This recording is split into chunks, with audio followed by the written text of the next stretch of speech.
Good evening. Welcome to the University of Dubuque football show here at udspartans.com. After a Spartan victory over the weekend for homecoming as Dubuque defeated Buena Vista 41-0. So we'll break down that game with the Beavers. The victory giving the Spartans their third win in conference play, 3-2, in American Rivers Conference play, 3-4 on the season now as they get ready to travel to Simpson College here coming up this Saturday, and we'll talk about that. Coach Stan Zwiefel with me, and Coach, it's always a better homecoming when the football team wins, and so a good one for you on Saturday. It's always a good Monday after you win, that is for sure, and we probably played our most complete game on Saturday. Did a good job on all three facets. You know, I was a little bit worried going out to the game. The wind was really a factor, especially in the kicking game, and had some gusts. And if you noticed early in that game, our quarterback had some problems throwing with the wind because it was gusting at such a high rate that it would carry the ball farther. We made some slight adjustments about really trying to throw the ball into the wind. Casey's got a really very strong arm, and I didn't think the wind would be so much a factor with it, but it did cause the ball to, I think, sail a little bit. And so we were able to, I think, and I say we, I'm talking mainly about Casey and then some of our play call, and we put it into, like I said, thrown into the wind. But we started fast. Our defense played exceptionally well. I had talked to you the week before. I thought we could put some pressure on their quarterback and create them to be left-handed, if that's what you want to say. We thought we could really limit their running game, Tim, with our scheme and our players, and we did. We really put them in a situation where I don't know how many 3-and-outs they had, but the first half, I think they had 20 yards total offense. And so the defense really did their part, and then I really thought offense was efficient. I don't know if we were as good as we'd hoped we would be, Tim, but we were efficient and able to capitalize and score points on all the drives. Mm-hmm. Putting some numbers on what you just talked about what you're able to do defensively, kept Buena Vista just 100 total yards offense for the game, 5 first downs. The Beavers didn't cross the 50 until later in the third quarter, yes. And you mentioned the 3-and-outs. 8 of their 10 drives were 3-and-outs. You can't have much more than that for the defense. I'm just going to share a funny story with you because this is funny as heck. Usually I get after Rob and our staff meetings, tell him what I think is going to happen in the game coming up. And I said last Monday, here's what's going to happen, Rob. Going to shut him out in the first quarter. Going to shut him out in the second quarter. Going to shut him out in the third quarter. And then you're going to shut him out in the fourth quarter. And that's a shutout, Rob, so you know that. And he said, well, how do you do that, Coach? I just told you how you're going to do it. So after the game, I did give him a couple ribbons. I told you you're going to get a shutout. And so, but our defense had a good scheme, well prepared, and our players executed that scheme. And then I think like anything else in any sport, there's some momentum attached to how you play early. And we were able to execute both offensively, defensively, and our special teams and put ourselves into a situation where things were rolling for us, and we continue to keep that rolling on both sides of the ball, as well as our special teams. Yeah, it was a 10-0 lead at the end of the first quarter. You went into the locker room leading 27 to nothing, and I guess we'll just start there. Your first drive, you went right down the field, and again, Jamari Jenkins with a 12-yard touchdown catch from Casey Moore, and Casey had an efficient day and found 4 different receivers for touchdowns. So he really spread the wealth. I do have to mention this. We had, for the last 3 weeks now, we've been playing a lot of empty. And I mean, a lot of empty for the fans. That's nobody in the backfield and either 4 or 5 receiver sets. We've been expanding that package as we went along. And the reason we've been expanding that package is Casey's been efficient and accurate in it. And then I would say when you bring up Jamari Jenkins scoring that first touchdown, boy, has he really exploded in the last 3 or 4 games, leading tight end by a lot of catches in the conference. But he's become a guy that's kind of can spread him out and put him in kind of a hybrid wide receiver, tight end kind of look. And he's got some great matchups.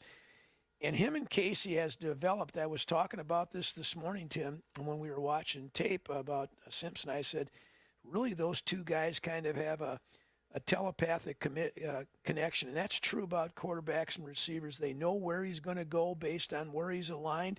And we've hit the seam in the last 3 games 7 times and had 7 out of 7. And that's those two guys recognizing where that hole in the zone coverage is, but it's also recognizing, hey, I know he's going there. He knows he's going there, and I'll put the ball on him. So I'm really excited about that part. It really adds a weapon when you have a tight end that can work inside the hash marks and also work deep. And like I said, the last 3 games, he's really done a heck of a job and become a very explosive weapon for us. And Jamari had 5 catches, and one of those a touchdown catch. But as I mentioned, really spreading the wealth. Wade Sheets, 8 catches, and had a touchdown. Cameron with Bryce, 5 catches, touchdown, and Hunter Preston, 4 catches and a touchdown. So everybody getting involved there. Hunter Hender's best day as a Spartan. As junior, he returned a couple punts. Yeah. He holds on our field goals and extra points. And we've been more and more every week this year giving him a chance to be one of the threats that we have, and Casey and him hooked up, as you mentioned. But he really has made some crucial catches for us this year out of that slot position that we put him in. Kind of an inside receiver. He's not the biggest kid in the world, but he's very intelligent, and he loves the game of football. And then we put him back on Saturday, Tim, because the wind, when we went out and did pregame, man, oh man, you've got to be able to judge that thing, because that sucker was moving. When they brought the helicopter in to start the game, you could really tell it was moving. He did a tremendous job landing that at the 50. I got to tell you this, too, because I told players, we aren't going out there till that helicopter clears the field, my friends. I'm not getting chopped up today. And that's a true story. So I had the guys, our support staff, you tell me when the helicopter leaves the field, because that's when we're going out. No offense to who's ever flying that helicopter. Everybody told me you did a great job, but hey, I ain't getting close to no helicopter in that wind, my friend.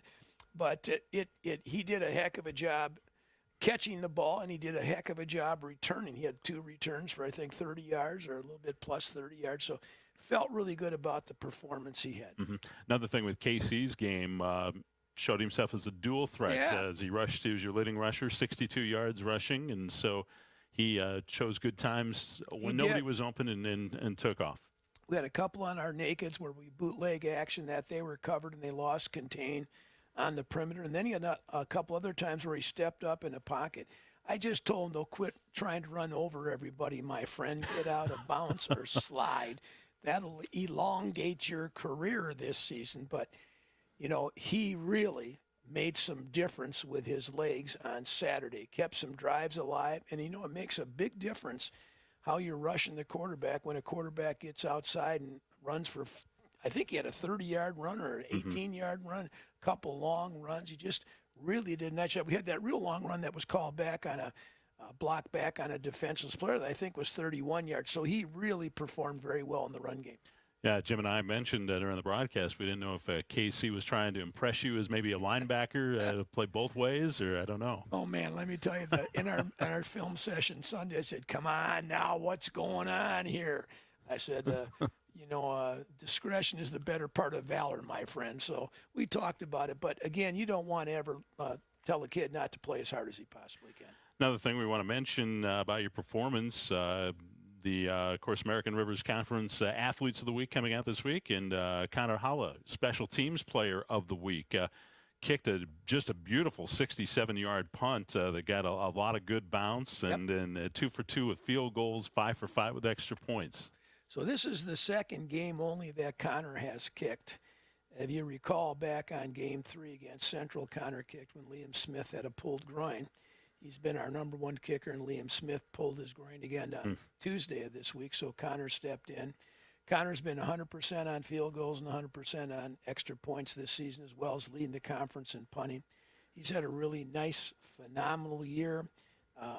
So it's really interesting. You hardly ever have a really good first kicker sometimes, and we've had 2 guys that have really done a great job first kicking. And then, of course, the only area, Tim, where I thought we fell down a little bit on Saturday was our kickoff team. We had a really difficult time kicking off into the wind and gave them some field position. But it's so interesting when you said they didn't cross the 50 to the third quarter, because 3 times in the first and second quarter, they started at the plus 40 or better, and we held them and let them get across midfield. So that's just another really kind of feather in the cap for the defense, how they played. Yeah, another thing that showed how dominating you were offensively and how well the defense played. 36 minutes of time of possession to 24 for Simpson. So those are things you like to see. It's interesting, Tim, when you say that, because we're not necessarily a ball control team all the time. We do throw it a little bit more than we run it, and that's unusual. Of course, we have a good short passing game, intermediate passing game, where we're trying to maintain possession, but we were able to really mix the run and pass, and then Casey's ability to scramble or go on the nakeds on the outside the perimeter really just maintained us having possession, and it did seem like they were not on the field very long, and of course the time of possession really bears that out. Another thing I know you were pleased about, you reduced your number of penalties considerably. 4 penalties, 40 yards. I think you'll accept that. Oh, man, the last 3 games we've been working our way down. On our Sunday meeting, I told our guys we've been playing better. We still haven't played our best game yet. It's still coming, Tim. It really is. But we've been improving in areas that cost us, I think, in the Wittenberg game when we lost that game by a point. And then I've said this before, Platteville, Wartburg, and Central are top 20 teams. And they beat us, and we're not a top 20 team at that time. We might end up being a top 20 team if we can get this thing rolling like we talked about, but we have been improving, and one of the big areas is eliminating those foolish penalties that we had early in the year. And the Spartans coming away with an impressive win for homecoming, 41-0 was the final. Anything else that stood out about this particular win for you, Coach, before we talk about it was really kind of fun. Saturday? I had a number of players, I don't know how many, they were having some beverages before the game and having some beverages after the game, and we had a number of guys stop in, and that, to me, Tim, is what I remember. I don't remember the last homecoming score that we had our game. I don't remember, but I do remember the players and the relationships that you have with those players. We had a number of guys come in and just, congratulate you first that you won, but really smile on their face and good memories about playing football here, and really good memories about me with them and them with me. And just, those is really what coaching is about, because it's the relationships that you build, and then they last so much longer than when you have them with you for those 4 years. It really was a great game atmosphere. It was a big crowd, and the marching band was playing, quite a bit, and it was fun. Really a fun day. It was a fun day, and it was warm enough to have some fun, and it really was a really nice atmosphere. So now you move on, Coach, and we're going to talk about Simpson College. You'll be headed there this Saturday for a 1 o'clock kickoff, and you'll be able to watch the game, courtesy of udspartans.com. They'll Tim, have I've the got video to tell stream. you, though, it's a 4 o'clock game. 4 o'clock kickoff. 4 okay, o'clock well, game. it's 1 o'clock somewhere, though. Yes, it is 1 o'clock somewhere. I think maybe mid-Pacific, somewhere out there. But the reason that game's been changed to a 4 o'clock is a number of years ago, probably the 15 or 16 season, there was some budget issues going on, and Sure. Simpson wanted to play at a 4 o'clock game, so they didn't have an overnight, and we said no problem, and then they reciprocated to us going down there the next year. So that game has stayed 4 o'clock for almost ever, and it'll be interesting, Tim. You know, a lot of our 4 o'clock games with them have been earlier in the season, and as the schedule rotates around, it gets back. It appears that it'll be okay. It's going to get up. We're going to get a cold snap in there, but that's the origin, the history of that 4 o'clock start, so that either team doesn't have to have an overnight. And you know, an overnight right now costs you $10,000-$15,000. That's what it costs. No doubt about it. So how do you handle that travel wise when you go on a long trip like that and it's a 4 o'clock kick? This is we've really, I thought, have managed this part of that really well for our travel. We'll get up like we'd have a normal 9 a.m. pregame meal. Then we'll get in the bus. We'll drive 3 hours. We're going to drive to Carlisle, Iowa, and we're going to get out at Carlisle and stretch, and then have kind of a light snack where you normally have a snack before between 1:30 and 1:45, then drive on into Simpson, get there about 2 o'clock, so we're going to be 2. But we've always, the bus ride's too long to just go straight. It just is. So we'll break that up, and we'll do some stretching, do some routine like that, maybe talk a little bit about the game plan. We'll do some things that get their mind back on football. Then we'll jump back in the bus and be in the bus for about 20 minutes, get there, get dressed, and played. So it's been really that strategy or that itinerary has been really good for us. Simpson College Storm will be the opponents, as we just mentioned, and they're coming in with a record of 2-3 in American Rivers Conference play, 3-4 on the season. Victory over Luther on Saturday, where they won pretty handily, and they're coming in, I guess, top passing team yardage-wise. So that's what you're going to prepare for. Yeah, they have 2 really excellent receivers. The Worth kid, who led the league in receiving last year, is back again for his 5th year. He's really a good player. The quarterback, Jensen, this has by far been his best season. Last year he had a lot of turnovers.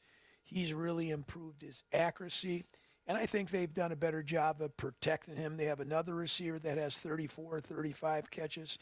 They really have wanted to hang their hat on throwing the ball. They were last in rushing, but last week they had a pretty good game against Luther, so it pushed them up a little bit in statistics. But we feel they're going to come out throwing the ball. They might throw it 50 times, Tim. They really might. I think that'll be part of their game plan. And I think they'll try to match up on our secondary a little bit. And our secondary played really well last Saturday, but there's been times we haven't played really well in the secondary. And if you watch us, I think that's where they're going to try to match up with us on the corners with their best receivers. We really feel that we have a good chance to heat up the quarterback, and not by having the blitz, but getting our defensive line to have the kind of games they had against Nebraska Wesleyan, the kind of game that they had at BV. And even at Wartburg, we got some pressure on the quarterback. And, of course, Loris, we got whatever those sacks were, 7. So we're really trying to emphasize that portion of our game so we can play a little bit more in coverage and get our front 4 to get after them a little bit.